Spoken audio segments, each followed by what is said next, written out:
Yo, what is up guys? The Casey's here, and today we are going to be making a Fortnite GIF app.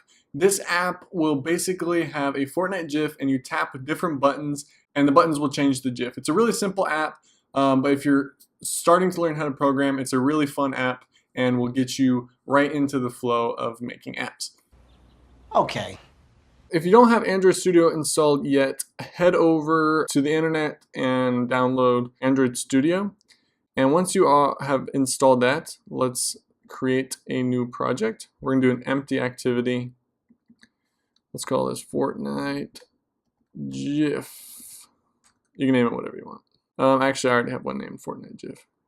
Fortnite GIF 2. Package name is com.yourname.the app's name. That's just like a format. You can really do whatever you want. Today we're going to be programming in Kotlin, so make sure you have that selected. And the minimum API level, I like to use API 16, but because that covers 99.6% of the devices.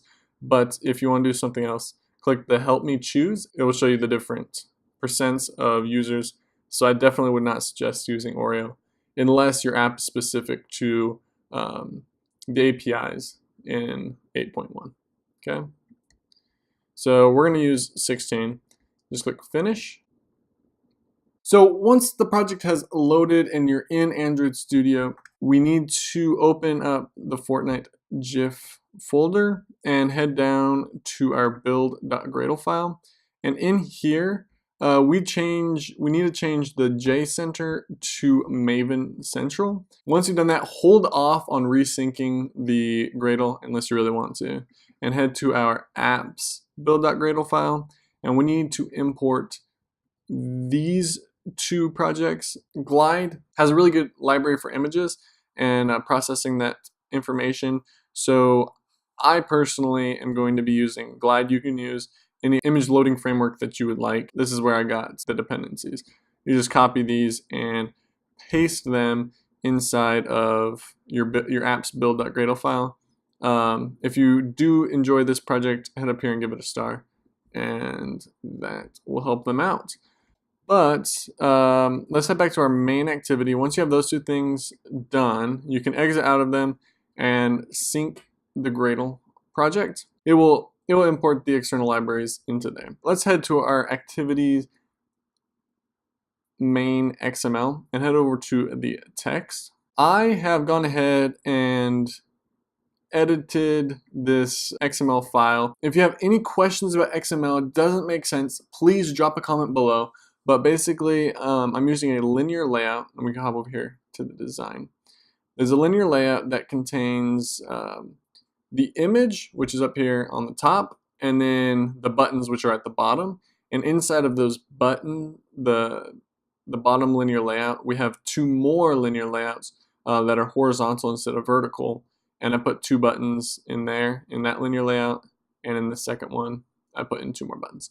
If those don't make sense, I would suggest going on to Android's documentation and reading about linear layouts. I'll also be providing a link to the GitHub project in the description of the video, so you can go ahead and copy that as well if you don't want to write it out. In essence, we are putting IDs on these buttons, and we'll be able to identify which button was pressed in our function with these IDs. So these IDs will be passed into our function called new GIF pressed, and inside that function we can manipulate our image view, which has an ID of GIF view, and we can throw in the different GIFs into there.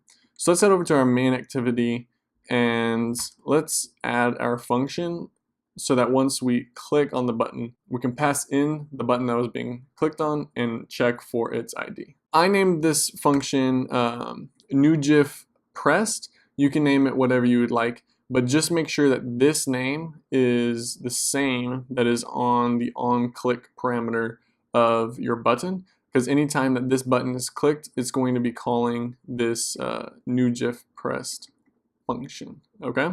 And then once that button is pressed, it's going to pass in the view here, and we're going to get the ID. If it's a button floss, we're going to load our floss GIF, our pure salt GIF, etc., etc.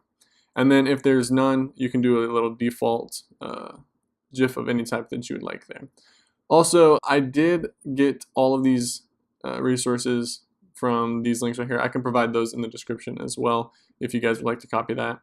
And those will also be in the source code. So no need to panic there. But let's create this. The load GIF function is connecting to Glide, which is the image library that I was talking about previously. And we are going to be loading the URL, which is being passed from our new pressed or new GIF pressed function right here. This is being passed into this function, and we're going to load that into our GIF view, which is our image view that we placed in our activity main XML file. If it's confusing or you have any questions, please drop a comment below. You can also reach out to me on social media. Snapchat, Instagram are probably the best platforms. I have those links on my profile. There's one last thing that we need to do, and that's add our permission What you talking about, Willis? to access the internet so we can download the GIF from the web. Otherwise, we'll get an error. Once you do that, you press the floss pops up, pure salt, take the L, and slow clip. Thank you guys for watching the video. If you enjoyed it, please give the video a thumbs up. If you like this type of content, please make sure and subscribe to the channel, as I will be releasing more content like this every week. And next week, I'll be dropping the same video for iOS. So if you're wanting to learn both platforms, that'll be a great opportunity for you. And if you have any questions, want to learn more about programming, drop a comment below. I'm always happy to answer those for you guys. And until next time, I'll see you guys next week. Peace.